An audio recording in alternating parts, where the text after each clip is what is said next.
We are back with Made for More. I haven't done this since I think it was May when I did the last one, but that's what we're talking about tonight. Why people start and stop, and how we could get out of these cycles of starting and stopping. But one of the things I wanted to point out that if you have started what you were doing and you did stop for whatever your reasons are, that's normal. What's not right, what's not good, what's not normal is if you stop indefinitely. So, what we're going to be talking about tonight is resetting your momentum so that you could move forward towards what it is that you need to be doing at a pace that works for you and also in a way that helps you to actually get to the end goal.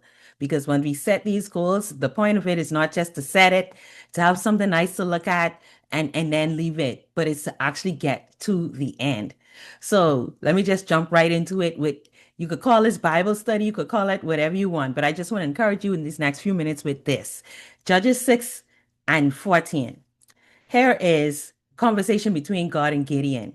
And God says to Gideon, go in the strength that you have. Am I not the one that is sending you?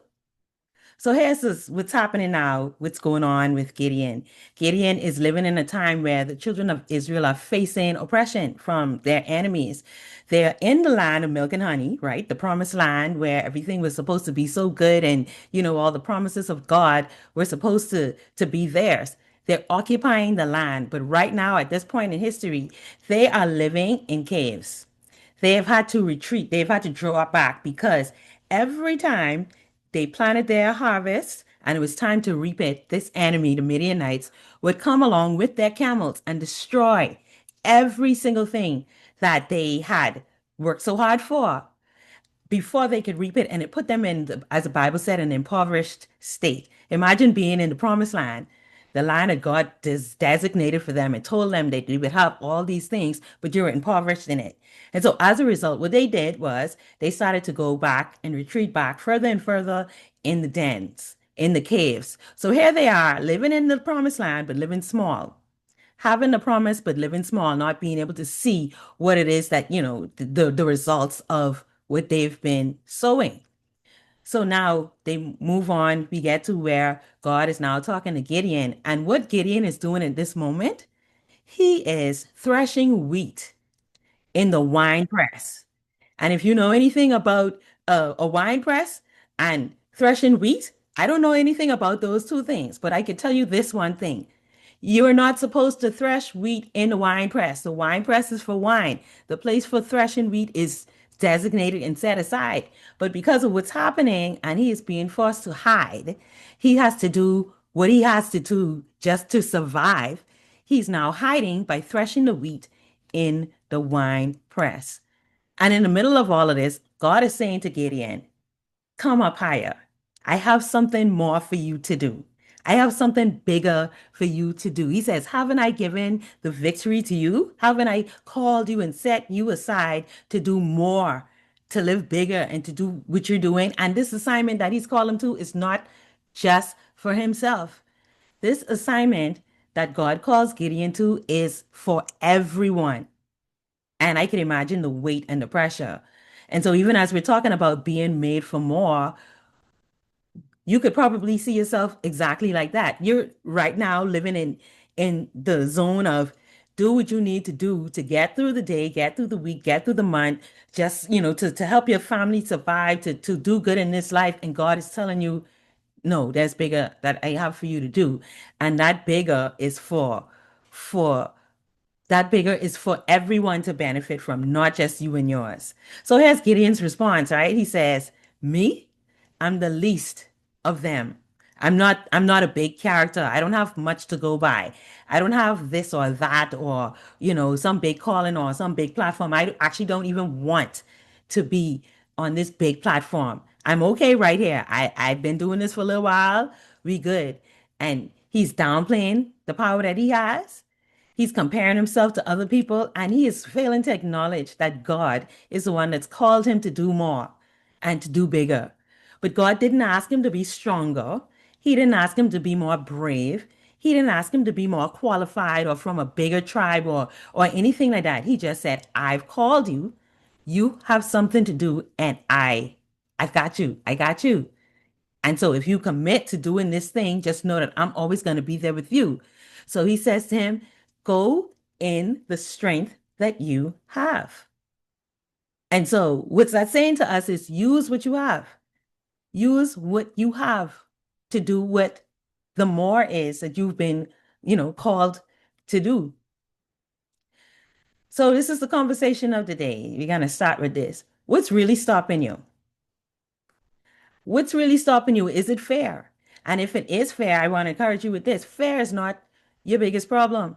Because if you even look at the rest of the story of Gideon, what you'll find is that Gideon presented with fair every step of the way. You would think, okay, we got the fair out of the way. I decided to follow God. I'm going to go with him. I know he got me. I know God is bigger. I know all the things.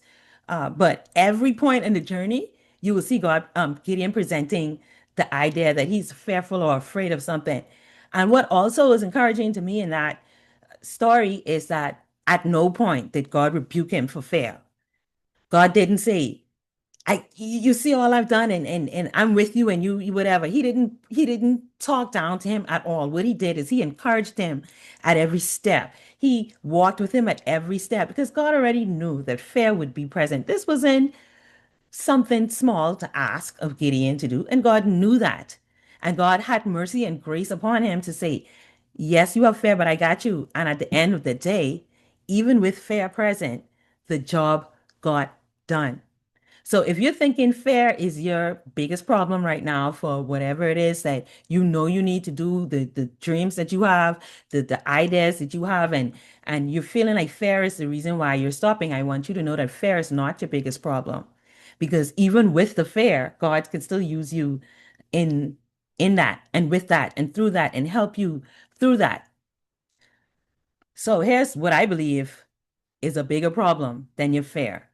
And that's being in survival mode. Like I said, Gideon at the time was in survival mode. He was just looking down, doing what was necessary, living small, but doing what was necessary. He was just doing what was necessary. And so one of the crippling myths, one of the things that people in this space would try to, tell us sometimes about being in survival mode is that you could simply work your way out of it. Like you could decide today that you no longer want to be in survival mode and snap your fingers and wake up and get out of it, right?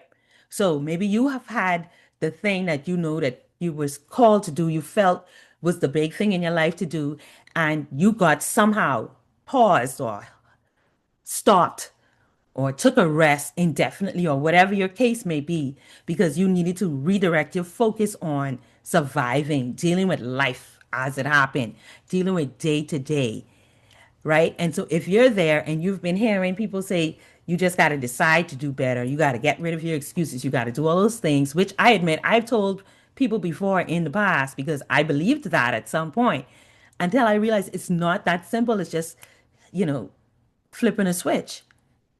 It takes more than that to get out of survival mode. So a crippling myth that a lot of us operate with is that you can simply work your way out of survival mode.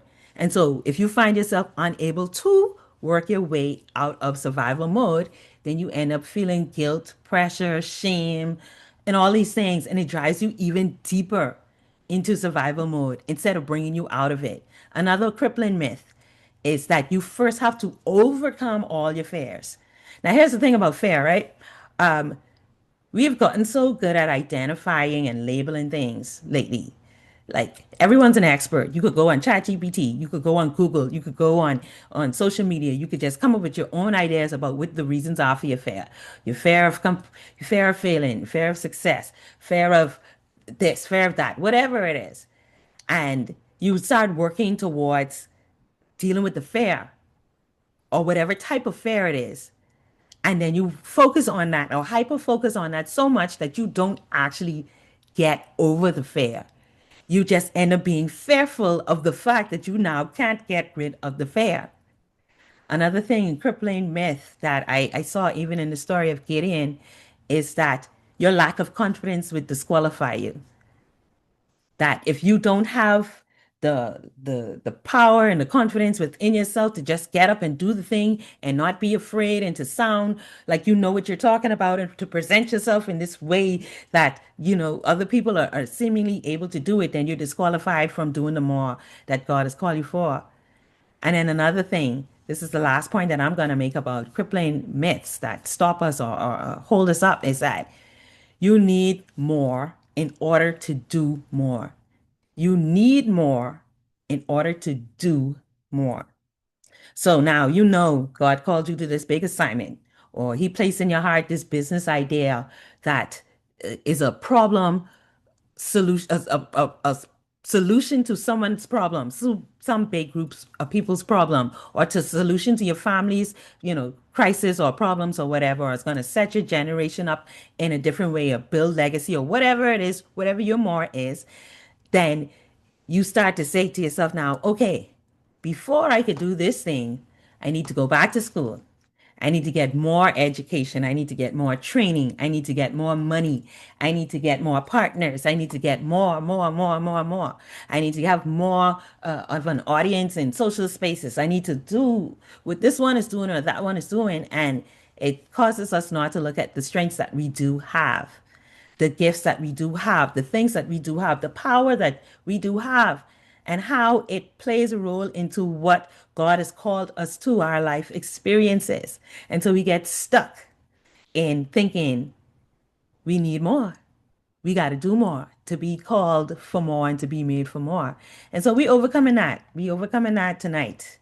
By faith, we overcoming that. And by practicality, we overcoming that. And so quickly, I just wanted to run through these two things that I have. If you are one of those people that know you're made for more, but you're not exactly sure what the more is, I have a free resource that's to help you to be able to see your experiences, your gifts, your talents in a way that shows you that you are set apart and that you have an advantage over other people because of these gifts and these unique talents that you possess. And then if you are starting a business or have started a business and you need to reassess, how you're going to go forward with that, then I have a book that's available on Amazon called Start Where You Are, to kind of give you an outline. It's a workbook to give you an outline for the things and the considerations that you need to put in place so that you could build this big dream that you have. And I'll drop the links in the chat once we are done, and I'll also send an email with the links in it. But let's keep going. And this is what we're going to be talking about, focusing on in the session tonight. Why? Why do we keep starting and stopping? Force motivation, what it looks like, why it doesn't work, and breaking the start stop cycles. So here's the thing. When we talk about, going forward and doing the pretty things, the beautiful things, the ideal things. This is how we start, right? It's a little bit of naivete that has adds to the excitement that we have when we want to start a project or we want to start a goal or go after a goal or a dream. And this is the ideal situation that when you start, everything is going to be in place step by step. Everything is going to fall in line. All you have to do is make that first step, and everything is going to fall in line in a straight pattern without any dips, without any hindrances. And you're going to get from day one to day 101 in a one smooth pattern. But guess what we know? We know life does not happen that way. Our energy fades, momentum fades, and they saying now life be lifing. And this is what real life looks like, right? You start, you make a little bit of progress, then you get some momentum build up, and then you end up on a bit of a high, and then something happens, and you step back down, you get set back down, and then you go up again, and then you come down further than where you started, and then you have to make a decision right then and there if you're going to keep on going or if you're going to stay there and stop. And this is what real life looks like for everyone, for all of us. But and the people in the medical field, they'll tell you that this is what a healthy EKG looks like, right? A healthy living person. Nothing happens in a smooth progression. This is what life looks like in real life. And so our job is not to try to make it, like this. Our job is to handle and to manage and to balance this. But here's another scenario, and this is a dead end situation. And why do I call it a dead end situation? You may not look at it and see it as a dead end situation because here it is. I'm showing on the chart that, you started, you were able to gain some momentum and then you started coasting. You started coasting. But people in the medical profession would tell you this right here is called a flat line. And a flat line represents someone that is dead, right?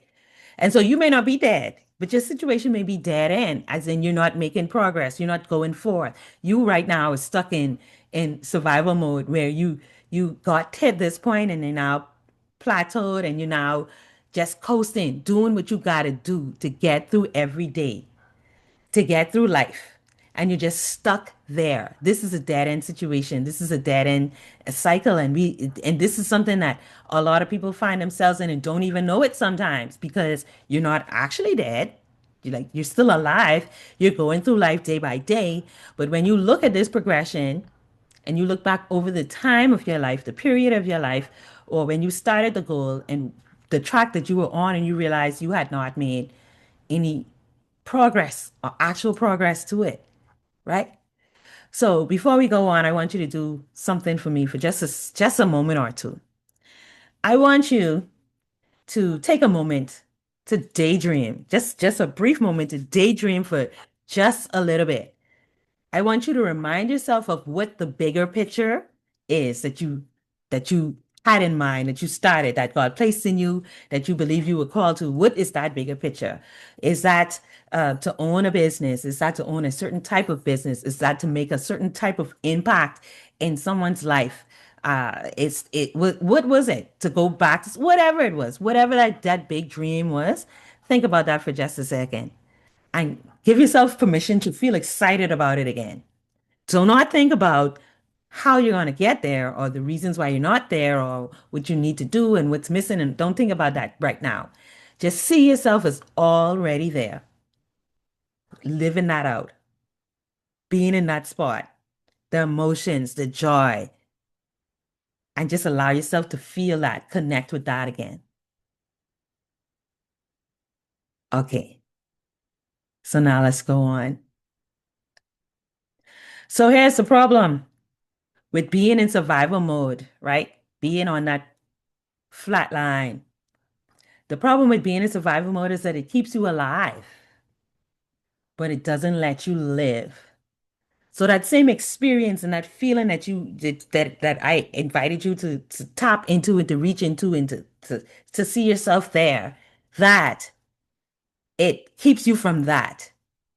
Because yes, you're moving, yes, you're living, yes, you're making progress, that is. Let yes, you're doing what you got to do day to day, and things are maintained, but it doesn't get you to enjoy what it means to live. It's you're alive, but you're not enjoying life to the degree that you can because you can't really enjoy life to the fullest and if you're not experiencing being able to live life to your fullest potential. And a lot of people are stuck in that reality. And it's no shame if you are there. There's no reason to try to justify it because sometimes we try to justify things or, get stuck in trying to figure out why. The goal is to get past it, to get off that life support, to get out of that plateau, to get out of that dead end cycle so that you could do the more, so that you could get going again, so that you can accomplish what it is that you set out to do. So let me go back. This is what happens in survival mode. In survival mode, when fear does present itself, it takes root in a way that causes you to be grounded when you should be moving, right? It causes you to be stuck. And then survival mode, what it does is it drains your energy. So when you did have an excitement or a burst of energy to do this other thing or this extended version of the thing you're doing now, your energy is so drained that you have just enough to be able to maintain that. And so you can't really muster up enough strength to do more because you've got to reserve the strength that you have to do what you've got to do. And then another thing about being in survival mode that happens is your direction gets shifted, your attention gets shifted, your priorities get shifted. So you can't prioritize these other things because they are not important right then in the moment. It's not a need that needs to be addressed today. And then it also makes you kind of forget what you've actually been called to. You start to live this shadow of a life now where you're equating your purpose with doing what you need to do today to survive, to make sure that your family survives. And then you start to forget that, wait a minute, there were these dreams I had. There were these other things that I believed I was called to do, and you disconnect from that. And then it ends up robbing you of your hope that you used to carry. And that's how we end up on that plateau. We end up disconnected from the vision over a long period of time. And then momentum is broken. And then we have a hard time bouncing back. So here's what doesn't work. And this is what I call forced motivation. Forced motivation, this happens when you are now at this point where you have uh, disconnected from the vision because you've been in survival mode for so long. You've been on a plateau for so long. You've been just zoned out for so long that now you've got to do these things, or you feel led to do these things that the production experts and all these different people tell us to do. And you know, you just start going with the flow and trying to manufacture what needs to happen. And so manufactured urgency, I call that when you have to now start putting in fear tactics or pressure tactics or hype tactics or time-based tactics or something like that to try to force yourself to do better. You know, they tell us productivity wise, they said, okay, now set a smart goal. Yes, you set smart goals, goals that are specific, measurable, that you can articulate, that are relatable, and then you set timelines to them, right? But now they tell you prioritize your priorities. Take out your calendar. Force yourself to sit down and to do these things. Put a timeline on it that you creating a sense of urgency for that it has to happen now. And if it doesn't happen now, then you attach a consequence to it. But the consequence usually of that is of manufactured urgency is that adrenaline builds up. And so you may get excited in the moment. You could think about this happening around this time of year when people are looking at all the things they set out to do at the beginning of the year, and we're now coming at the end of the year, and they're not able or they hadn't made any progress with it. And so they start looking at the clock, looking at the calendar. It's almost December. I gotta do before, you know. And what happens is adrenaline builds up. You could get a burst of energy for a bit, but then eventually you're gonna crash. Because the thing with adrenaline is adrenaline was not made for us to survive on over a long period of time. It's just something that is a part of our systems that gives us a burst of energy. And so when adrenaline runs out, then you end up being drained and you end up being burnt out. Another factor of forced motivation is relying on willpower. That's that mindset that you could just tell yourself to do better and you're going to do better. You could just decide in and of yourself that this is what was wrong, this is what I did wrong, and as of today, I am going to get up and do better. And yes, it works, but it only works until you're tired or emotionally stretched. After you've done all that and you're probably not even seeing the progress that you wanted to see just then, if willpower is the only thing that you're relying on, then you're going to find out that it's not sustainable because you're going to get tired. Those dips in the chart, they're going to happen in life. Things are going to come on you. And and ignoring those things that affect your emotions, that affect your capacity, would not be a sustainable plan. Because here's another thing about as you go forward in life and why we have dips. You recognize in some seasons you have more strength and more energy and more attention to give than other seasons. And so now if you're forcing yourself to just rely on your will and to do without putting in the breaks, without putting in the rest stops, without taking into account that your capacity is changed in certain seasons and you just go, you won't be able to sustain because once you get tired, you are going to stop. And if you don't stop, your body and your mind and everything is going to force you to stop. And then another one is what I call forced motivation. That's the guilt-based motivation, where you fuel your start now journey by comparing yourself to other people, seeing what they're doing versus what you're not doing, allowing that to be the reason why you jump up to start, or by allowing shame to set in. So now you go and you see someone who maybe started out on the journey with around the same time, and you look at them and you see what they're doing and what you aren't able to do or hadn't been able to do, even though you started around time, the same time. And then you allow shame to set in, comparison to set in, the shoulda, coulda, wouldas to set in. And then you use that as your fuel. Okay, if they could do it, I'm going to do it. But not in a way where it's a healthy motivation, a way where it's toxic motivation. And so you start shaming yourself, and it makes it harder for you to start when you stop because now you're so conscious of it that you don't want to put yourself back out there again until you know you could do and keep going. You could do what you set out to do and just keep going without stopping. And then the last one I want to point out is chasing productivity. That's the idea. That's the belief. That's the thought of the school of thought that you could work your way out of your situation, or you could work your way into doing better, that you could just do more. You could just make yourself busy and keep on being more busy and more busy and more busy until you get where you're going. But when you chase productivity in that way, you will find yourself being busy, but actually not even making progress. You're busy, but you're not moving. You're in a constant state of doing. And then the reward for doing what you set out to do and being productive is never to rest. The reward is always going to be to do more because the more you do, the more you realize there's still so much left to do. And then you don't celebrate the progress that you made and you just constantly just keep trying to push, push, push, push, push. And then you treat rest as if it's a reward instead of being a part of the process that you actually need to reset and to be able to keep on going. And so you don't put in the rest. When it's time to rest, you just look at your calendar and say, well, I have an extra hour, another day, a free day. Let me do,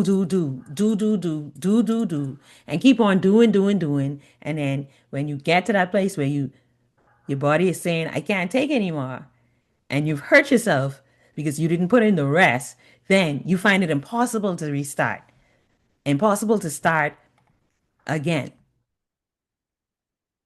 So now we're breaking dead end cycles. I've only given you a few things that through force motivation that I believe that I see in that are common right now, um, that we do that causes us to stay in dead end cycles longer than we intended. And so you may have your own list. You may have your own things that you do, but you need to be able to identify what those things are in you. What are those things that you have been doing? What are some of the things that I call out that you can relate to having done? And it's not to shame you, it's not to make you feel bad about it, but it's because you cannot correct what you will not address. You can't fix it if you don't identify it. You got to be willing to call it out. You got to be willing to say, this is a problem. This is a cycle that I've seen myself repeating. This is a pattern that I've seen myself repeating that I need to be willing to do something about, that I need to be willing to call out. And not just call it out so I could let it sit on me in shame, but call it out so that now I could start doing something different, so that I could start doing better.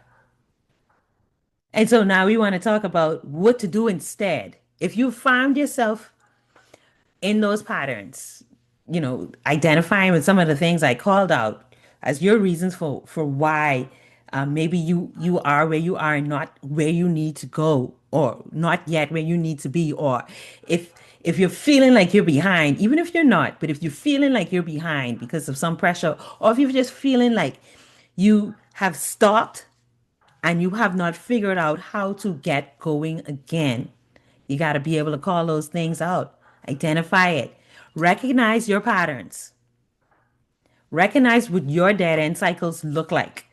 And for you, if you're going to be honest with yourself and be able to take a stock of yourself, you'll start being able to look and see how in the past and how in different situations, because how you show up for one situation is how you show up for all.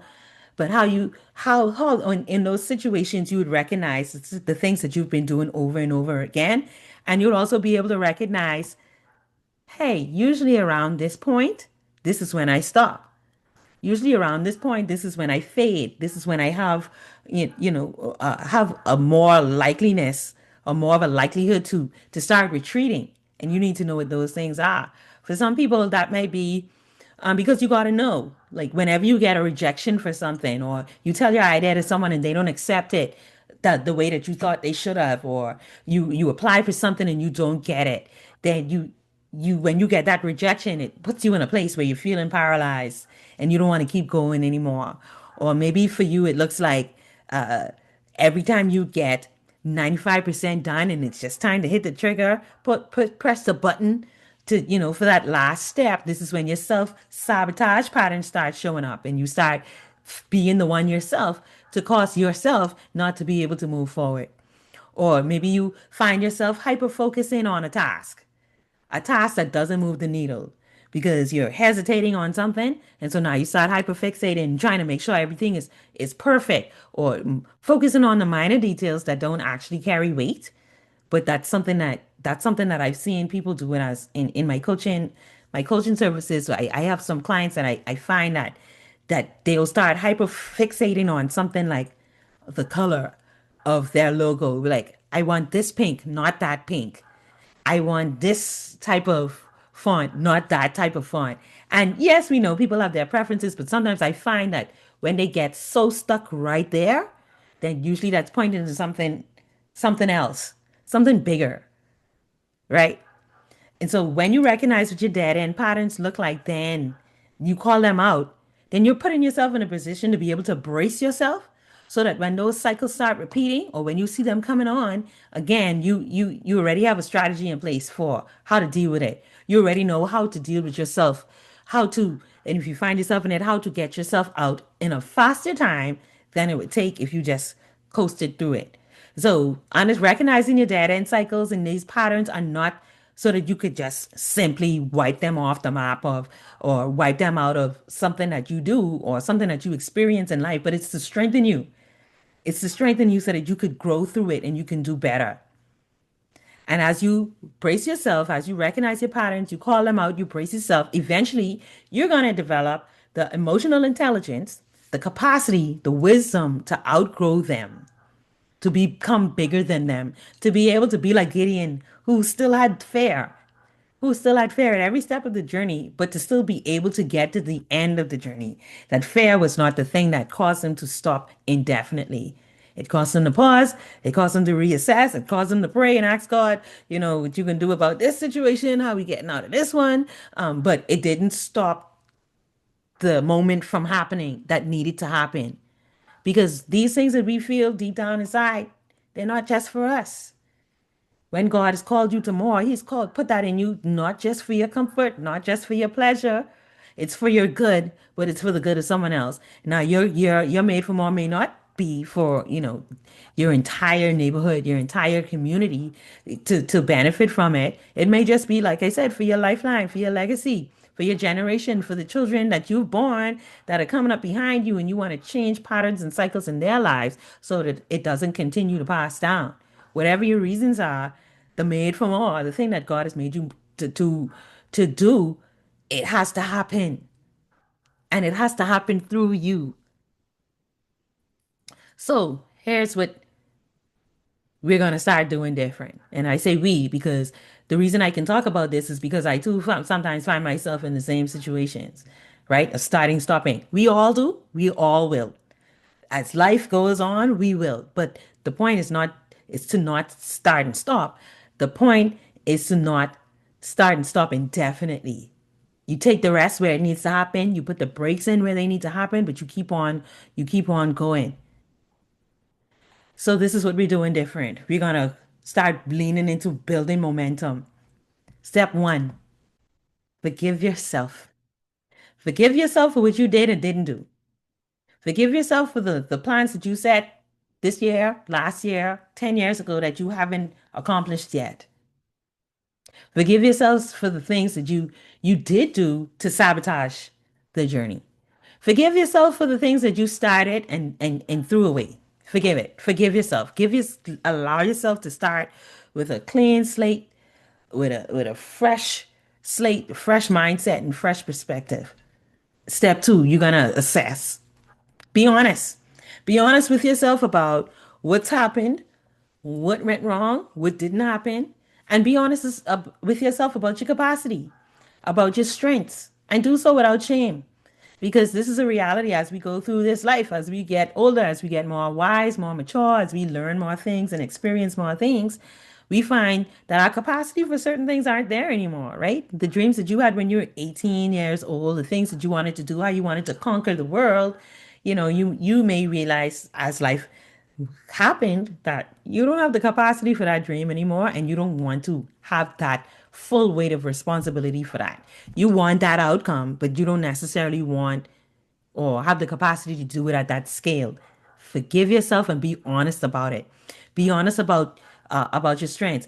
And I'll mention this because sometimes we start to try to separate, make distinctions between different things that happens in our lives, and we don't put it together. So, for example, if you wanted to start a business and you didn't start it, but in the process of when you decided to start that business, to now you've experienced loss of dreams, loss of loved ones, loss in any kind, then you went through a grieving process. And anyone who has gone through a grieving process, understanding what it is, you recognize that it changes you and it changes your capacity.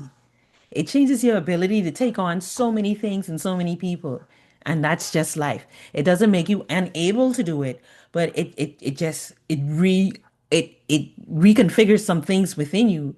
And so now you sitting back today at your version of yourself today, recognizing that things in life have changed, desires have changed, the things that were important to you have changed, you could use that to reassess your capacity, your strength, your new strengths versus your old strengths versus your new strengths, and assess how you're going to go forward from here towards the big goal. And then step three, revise the plan. Keep the vision, but revise the plan. Be honest about what no longer fits and let that go. Let it go. Take some of those things off your list of things to do, things to accomplish. Some things you gotta let it go. I'm at the age now where if had I didn't, but had I wanted to be some kind of athletic champion or Olympic winner, I recognize that is a certain season in life where that's no longer the case. And so let's just say my dream was to be an Olympic runner. Let's say that's what it was. I'll reassess. I want to get to the Olympics. That was the big vision. But now let me see a different way to get there. Let go what no longer fits. Let me go and try to be a therapist, a coach, or something else that could still get me there to the Olympics. You understand? I'm being a little bit facetious about how I'm making the example, but I want you to get it. Like it's okay to let go of how things looked, but to still keep the vision and to revise the plan. And then the final thing, which is where we want to land tonight, is commit to your next step. I can't tell you what your next step is. And sometimes people come to me and that's what they want me to tell them. They want me to tell them in a coaching sessions or in a momentum call, this is the next thing that you need to do. But everyone's situation is unique. Everyone's reason is unique. Everyone's drive is different. And everyone's timeline is different. So if I tell you, okay, so now your next step should be X, Y, Z without understanding completely where you are, then I'm doing you a disservice. And I'm putting you back in the same category of forced motivation that I just spoke about, which I'm trying to bring you out of right now. But you need to commit to your next step. Now, your next step could be big or your next step could be small. I can't tell you that. What are you willing to do? What do you have the capacity to do right now? What's gonna cause you to take action and to be able to start and keep going? Whether you go for long journeys of time and long spans of time without taking a rest or however you decide to do it, you need to know what that next step is. You need to commit to that and you need to be comfortable with it, whatever that next step is. So for some people, your next step is a baby step. Your next step may be take out a piece of paper. and write the vision again so that you could see it again, so that you could connect with it again. For someone else, your next step may be to go in your bank account and take out a lump sum of money and make a deposit on that thing that's going to lock you into the dream. Whatever that is for you, you need to be comfortable with it. And then you need to allow yourself to grow into the rest of it. So, you being comfortable with your next step is not so that you could be locked into a comfort zone. That's not what it is. You being comfortable with your next step is so that you could do it with passion, with joy, with a renewed sense of excitement, with a renewed sense of momentum, knowing that once you start this, it's going to lead you to your next thing, but without shame. We're talking about progress and not pressure. Progress over pressure. That's what we're going for in the season if we're going to be motivated to keep on going and to reset our momentum. So, what's next for you? And this is the last thing. What is next for you? And here's what I want you to do for you. I want you to think about what your next step is going to be. You may need to brainstorm and write a few things down before you land on what your next step is. But when you land on what your next step is, focus only on that step, that one step. Don't think about, okay, if I do this, then I can have to do this, then I can have to. Don't do that. Save yourself the heartache. We building momentum. That's what we doing. We going with momentum. We one step, one foot in front of the other, one small step, one big step, one small step. However, as long as it gets you closer to where you need to go. So think about what your one step is gonna be and focus only on achieving that one step. And then when you finish that one step, then you think about what your next one step is going to be. And this is how we build momentum. So I don't know if anyone has any questions for me. Anyone has anything they want to throw out there or they want to share with us, that's good and that's fine. But I'm going to drop some links in the chat so you can take a look at. And that those links are for these resources that I told you about. So the strength assessment, that's the book to help you unlock your momentum advantage. And here's the link for that. And okay. And then the next one is if you do have a business idea or if you've already started the business and you want to get some things put in place, then there's the book on Amazon that you can purchase. And then also, I didn't mention this, but someone asked me the other day, so I decided I might as well start, talking about it a little bit more. They asked me if I could help them with something specific. And yes, I do. I do offer private coaching, one-on-one coaching sessions. Eventually, I'm going to offer group sessions, but for right now, I just do private coaching sessions for people, and it helps them to identify whatever the goal is, whatever their next step is, and then get them to the point of actually completing it. So that process, that is not open to any and everyone. And I say that because I recognize that not all problems are problems that I have the capacity to assist people with.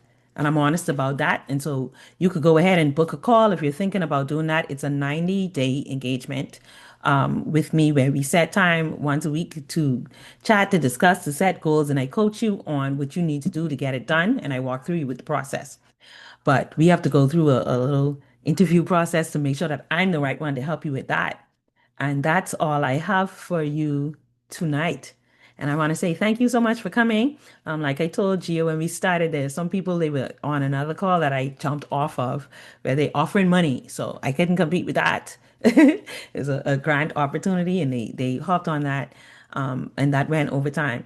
So they'll just catch up with everything that I've said on the replay, and that's good and that's fine. But I do hope that you were able to get something from what I've shared tonight.